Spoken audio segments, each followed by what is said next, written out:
अस्सलामुअलैकुम students, this is Mohammad Suleman. और इस वीडियो के अंदर जो है मैं आपको अनीस हुसैन कोचिंग सेंटर के सेकेंड ईयर की फिजिक्स के एमसीक्यू सॉल्व करवाने वाला हूं, जो कि आपके एग्जाम के पॉइंट ऑफ व्यू से बहुत इंपॉर्टेंट है। उम्मीद करता हूं कि आप लोगों का आज का पेपर जो है मैथमेटिक्स का बहुत अच्छा हुआ होगा। मुझे कमेंट सेक्शन के अंदर जो है लाजमी बताएं।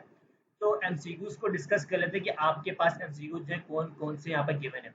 फर्स्ट एमसीक्यूज आपके पास है, the phenomena of pair production take place if the energy of photon is greater than dash। तो भाई, जब पेयर प्रोडक्शन का फिनोमेना होता है उसके अंदर आपके पास जो फोटोन की एनर्जी होती है या तो 1.02 के बराबर होनी चाहिए या फिर इससे ज्यादा होनी चाहिए। तो आपके पास जो है बी ऑप्शन जो है करेक्ट आंसर है। सही। आगे हम एमसीक्यूज नंबर 2 की बात कर लेते हैं कि बोल्ट्जमैन कांस्टेंट का फॉर्मूला क्या होता है। तो आप लोग जानते हो K is equal to R upon N A. तो आपके पास कौन सा ऑप्शन ठीक है? आपके पास जो है बी ऑप्शन जो है ठीक आंसर है। आगे मैं बात करूं कि डायरेक्शन ऑफ इलेक्ट्रिक करंट जो है किस लॉ से बताई जाती है। तो इसके अंदर आपके पास राइट ऑप्शन जो है लेंस लॉ का है। आपके पास ए ऑप्शन जो है करेक्ट आंसर है। 4 एमसीक्यूज की बात करूं कि आपके दो कैपेसिटर आपको गिवन है और आपको यह बताया गया है कि वो सीरीज के अंदर है। तो आपको जो है सीई बताना है। तो बेटा आपको फॉर्मूला बताना चाहिए क्या होता है, 1/CE is equal to 1/C1 plus 1/C2। सही है। आपको C1 भी गिवन है, आपको C2 भी गिवन है। आपने यहाँ पर जस्ट जो है वैल्यूज पुट करनी है। सही है। अब यहाँ से जब आप इसको सॉल्व करेंगे तो आपके पास जो सीई निकल के आएगा वो बराबर होगा 2 माइक्रोफेरेड के बराबर होगा। नेक्स्ट हमारे पास है 5 MCQs. De Broglie wavelength associated with particle is given by. तो बेटा इसके अंदर आपके पास फॉर्मूला होता है lambda is equal to h upon m b. सही, एच अपॉन एम बी। तो आपके पास कौन सा ऑप्शन राइट है? आपके पास सी ऑप्शन जो है करेक्ट आंसर। बहुत ज्यादा कंफ्यूजिंग एमसीक्यू जहां आप लोग को यहाँ पर दिए हैं, तो इसको आपने बहुत केयरफुली सॉल्व करना है। 6 एमसीक्यूज की बात करते हैं कि आपको ये बताना है कि कौन सा यूनिट जो है मैग्नेटिक फ्लक्स डेंसिटी का नहीं है। तो बेटा इसका यूनिट जो होता है वेबर पर मीटर स्क्वायर होता है, जो कि आपको पता है कि टेस्ला के बराबर भी होता है। सही है। यहाँ पर ये जो आपके पास बी ऑप्शन गिवन है ना, ये यूनिट जो है आपके पास मैग्नेटिक फ्लक्स डेंसिटी का नहीं है। ये क्या लिखा हुआ है आपके पास? वेबर पर मीटर इनवर्स लिखा हुआ है। तो ये जो है आपके पास रॉन्ग आंसर है। तो मतलब रॉन्ग का मतलब ये कि ये यूनिट नहीं है इसका। तो आपके लिए अभी बी ऑप्शन क्या हो गया? करेक्ट हो गया। सही है। आगे हमारे पास 7 MCQs. Boyle's law holds good for an ideal gas is a process called dash। तो बेटा Boyle's law क्या होता है आपके पास? PV is equal to temperature constant होता है आपके पास। टेम्परेचर कांस्टेंट होने का मतलब ये है कि आपके पास आइसोथर्मल प्रोसेस है। आइसोथर्मल के अंदर क्या होता है आपके पास? टेम्परेचर कांस्टेंट होता है। बॉयल्स लॉ में क्या होता है? टेम्परेचर कांस्टेंट है। तो दोनों सेम हो गए, तो आपके पास बी ऑप्शन जो है करेक्ट आंसर है। 8 एमसीक्यूज की बात करें, the motional EMF induce in a coil is independent of dash. तो इसके अंदर जो है आपके पास राइट आंसर जो है रेजिस्टेंस है। कि जो आपके पास मोशनल ईएमएफ होती है वो इंडिपेंडेंट होती है किसके ऊपर? रेजिस्टेंस के ऊपर। आगे हम 9 एमसीक्यूज की बात करते हैं। When an electron moves in a magnetic field, जो हमारे पास फोर्स होती है वो किसके परपेंडिकुलर होती है? इसके अंदर आपके पास बी भी है एंड बी भी है और बी भी है। तो मतलब आपके पास ए ऑप्शन जो है करेक्ट आंसर है। यहाँ पर लिखा हुआ है कि बी होगा या बी नहीं होगा। तो ये आपके पास सारे जो है रॉन्ग आंसर। आपका जो करेक्ट आंसर है वो है ऑप्शन ए। सही। 10 एमसीक्यूज की बात करते हैं। If an electron and proton enter into a magnetic field with the same velocity, the electron shall experience a force then the proton is dash. तो भाई आपके पास इक्वल होगी लेकिन अपोजिट इन डायरेक्शन में होगा। तो आपके पास जो है सी ऑप्शन जो है करेक्ट आंसर है। 11 एमसीक्यूज की बात करूं, कार्नेट इंजन को जो एरिया होता है वो किस चीज को शो कर रहा होता है? तो वो आपके पास वर्क डन को शो करता है। मतलब क्या? यूजफुल वर्क को शो करता है। आपके पास सी ऑप्शन जो है करेक्ट आंसर है। 12 एमसीक्यूज की बात करूं कि एडियाबैटिक एक्सपेंशन के अंदर आपके पास इंटरनल एनर्जी जो होती है वो क्या होती है? डिक्रीज होती है। अगर आपको फॉर्मूला याद हो उसका, delta W is equal to minus delta U होता है। सही है। तो आपके पास जो है राइट ऑप्शन जो है डिक्रीज का है। 13 एमसीक्यूज की बात करूं, molar heat capacity of polyatomic gases as compare to monoatomic gases are dash. तो बेटा इसके अंदर आपके पास जो राइट ऑप्शन है वो ग्रेटर का है। ये पॉली अटोमिक का मतलब क्या है, दो से ज्यादा, सही है। और मोनोटॉमिक का मतलब ये क्या है, आपके पास सिर्फ एक गैस है, सही है। तो जब आप इनका रेशियो निकालेंगे, कंपेयर करेंगे इनको आपस में, तो वो क्या होगा कि ग्रेटर देन आएगा, सही है। आगे 14 एमसीक्यूज की बात करते हैं। In a semiconductor the energy gap between the valence band and conduction band. तो सेमीकंडक्टर की यहाँ पर बात की गई है। तो सेमीकंडक्टर के अंदर जो आपके पास एनर्जी गैप होता है वैलेंस बैंड और कंडक्शन के दरमियान में, वो बहुत ज्यादा नैरो होता है, सही है। आपको पता होगा कि कंडक्टर के अंदर तो गैप होता ही नहीं, बिल्कुल भी नहीं, ओवरलैप कर रहे होते हैं आपस में, सही है। अगर यहाँ पर यूज करता इंसुलेटर में, फिर आपके पास जो गैप है वो बहुत ज्यादा हो जाता है, तो आप लोग वाइट का ऑप्शन पिक करते हैं, सही है। तो इस तरह जो है आपके पास एमसीक्यूज पूछ सकता है। 15 एमसीक्यूज की बात करूं, the frequency of incident radiation corresponding to the work function is called dash. तो बेटा यहाँ पर आपके पास जो राइट ऑप्शन है वो थ्रेशोल्ड फ्रीक्वेंसी है। बहुत सिंपल डेफिनेशन जो है यहाँ पर इसने पूछी है आपसे। 16 एमसीक्यूज की बात करें, हाफ लाइफ ऑफ रेडियम। आपको जो है हाफ लाइफ ऑफ रेडियम जो है गिवन है यहाँ पर, जिसको आप लोग जो है कैपिटल टी से रिप्रेजेंट करते हैं। आफ्टर 6400 ईयर्स, तो इसको आप स्मॉल टी से रिप्रेजेंट करेंगे।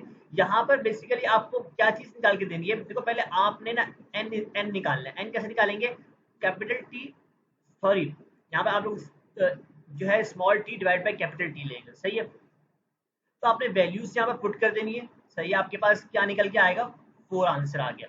एन की वैल्यू आप लोगों के पास क्या आ गई है, 4 आ गई है। अब जो एन की वैल्यू आपके पास आई है, इसको आपने क्या करना है, 1/2 पावर एन करना है। तो 2 की पावर जब आप यहाँ 4 पुट करेंगे, तो आपके पास जो आंसर आएगा 1/16 आएगा। तो आपके पास जो है सी ऑप्शन जो है करेक्ट आंसर होगा, सही। आगे हम बात करते हैं 17 एमसीक्यूज की। After alpha decay the nucleus has its dash.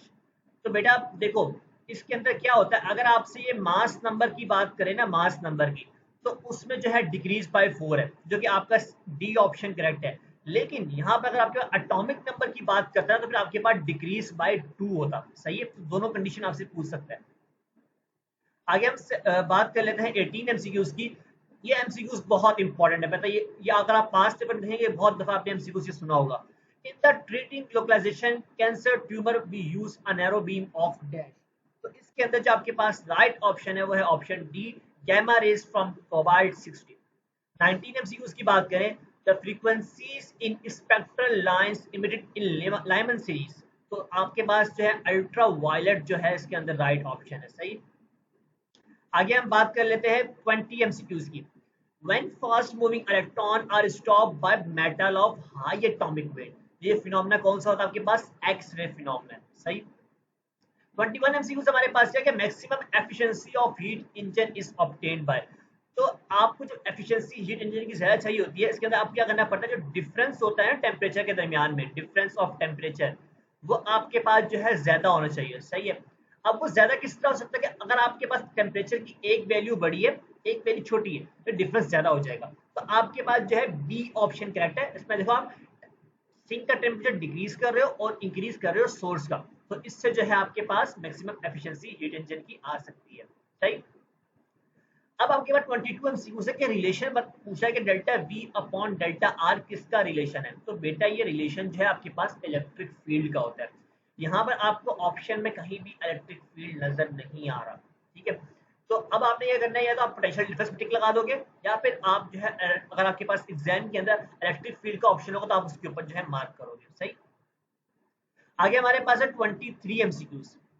Decreasing the separation of two positive charge. देखो भैया हमें कूलम्स लॉ लगाओ, F equal to K Q1 Q2 upon are square. Are क्या होता है आपके पास, सेपरेशन होती है।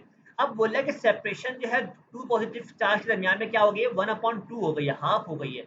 इसका क्या मतलब है कि आपने आर की जगह जो है 1/2 पुट करना है, सही है। अब देखो आप इस के Q1 Q2 को छोड़ दो, इससे आपको कोई ताल्लुक ही नहीं है। आप जो है बात कर रहे हो 1/, अब आप देखो यहाँ पर जब पुट करोगे 1/2 तो क्या हो जाएगा आपके पास, 1/4 का आर स्क्वायर हो जाएगा, सही है। अब आप 4 को ऊपर ले जो क्या आएगा आपके पास, ये आंसर आ जाएगा। तो मतलब 4 टाइम्स से आपके पास आंसर आ रहा है, तो आपके पास ए ऑप्शन जो है करेक्ट आंसर है। आगे 24 एमसीक्यू में आपको क्या बोलता था, इलेक्ट्रिक पोटेंशियल इज जीरो। तो इनसाइड अ कंडक्टर जो है आपके पास इलेक्ट्रिक पोटेंशियल की वैल्यू क्या होती है, जीरो होती है। 25 MCQs की बात करूं, the introduction of dielectric between the positive charge plates cause the intensity to dash. तो बेटा जब हम लोग डाइलेक्ट्रिक जो है बीच में प्लेस करते हैं तो इससे जो आपके पास जो है इंटेंसिटी जो है वो इंक्रीज हो जाती है। आपका ए ऑप्शन जो है करेक्ट आंसर है। 26 MCQs की बात करूं, wire of a uniform area of cross sectional is cut into equal parts. आपको बताना है कि रेजिस्टिविटी जो है ईच पार्ट की वो क्या होगी, उसके अंदर क्या चेंजिंग आएगी। तो बेटा एक चीज अपने जहन में बिठा लो कि रेजिस्टिविटी जो है कभी भी लेंथ और क्रॉस सेक्शन एरिया के ऊपर डिपेंड नहीं करती। इसका क्या मतलब है कि आपके पास जो है रेजिस्टिविटी सेम रहेगी, रिमेन सेम। सही है, आपके पास बी ऑप्शन जो है करेक्ट आंसर है। 27 MCQs की बात करूं, अगर हम टेम्परेचर को डिक्रीज करते हैं तो हमारे पास जो सेमीकंडक्टर की रेजिस्टेंस है उस पर क्या फर्क आएगा। तो बेटा ये डायरेक्टली प्रोपोर्शनल होता है आपस में, तो आपके पास जो आंसर आएगा वो डिक्रीज का आएगा। लेकिन अगर यहाँ पे वो बोलते हैं कि अगर हम टेम्परेचर को इंक्रीज करें तो आपका रेजिस्टेंस भी जो है क्या होगा, इंक्रीज होगा। सही। आगे हमारे पास है 28 MCQs। Commercial unit of electrical energy is that is dash. तो किलो वाट आवर जो है इसका राइट ऑप्शन है। सही। आगे हम बात करें 29 MCQs की। टू वायर्स हैं आपके पास रेजिस्टेंस की R1 और R2 जो कि सीरीज के अंदर लगी हुई है, और आपको बोलता है कि R1 की वैल्यू जो है R2 से बड़ी है। तो होता है कि हीटिंग किस में ज्यादा होगी, जिसमें रेजिस्टेंस ज्यादा होगा उसमें जो है आपके पास हीटिंग भी ज्यादा होगी। तो आपके पास ए ऑप्शन जो है करेक्ट आंसर है। आगे मैं 30 MCQs की बात करूं कि कौन सी ऐसी डिवाइस है जो कि एसी को डीसी में कन्वर्ट करती है। तो रेक्टिफायर जो है इसका नाम है। करेक्ट ऑप्शन आपके पास ऑप्शन डी है। 31 MCQs की बात करूं कि आपको गैल्वेनोमीटर की सेंसिटिविटी को इंक्रीज करना है तो आप लोग क्या करेंगे। तो बेटा आप लोग मैग्नेटिक फील्ड को भी इंक्रीज कर सकते हैं, एरिया ऑफ कॉइल को भी इंक्रीज कर सकते हैं, और नंबर ऑफ टर्म्स को जो है इंक्रीज कर सकते हैं। तो आपके पास ऑल ऑफ देम जो है इसका राइट आंसर है। सही। आगे हम बात करें नेक्स्ट MCQs की। Emitter based junction is forward bias in dash. ये आपके पास दोनों में होता है, both PNP and NPN transistor. तो आपके पास सी ऑप्शन जो है करेक्ट आंसर है। लास्ट MCQs की बात करूं, as the result of elastic collision between photon and electron. तो आपके पास जो आता है रिजल्ट आता है वो उसमें वेवलेंथ ऑफ फोटोन जो है इंक्रीज होती है। सही। तो यहाँ हम लोगों ने MCQ सॉल्व कर लिए। आगे जो है हमारे पास सब्जेक्टिव पार्ट है पेपर का, इसको जो है आप एक दफा लाजमी देख लें। जिन बच्चों के पास ये PDF नहीं है मैं उनको जो है मैं अपने वीडियो के लिंक के शेयर कर दूंगा, आप वहां से जो है डाउनलोड कर सकते हैं। तो होपफुली आपको तमाम MCQ जो है समझ में आए होंगे, इनकी एक दफा लाजमी प्रैक्टिस करके जाएं। और प्रैक्टिकल सेंटर की वीडियो जो है मैं ऑलरेडी अपलोड कर चुका हूँ, आप उसको जो है लाजमी देखें। और जो बच्चे हमारे चैनल पर नए हैं वो हमारे चैनल को लाजमी सब्सक्राइब करें ताकि जो है आपको तमाम गेस्ट पेपर का सोल्यूशन मिल सके। Thank you for watching this video.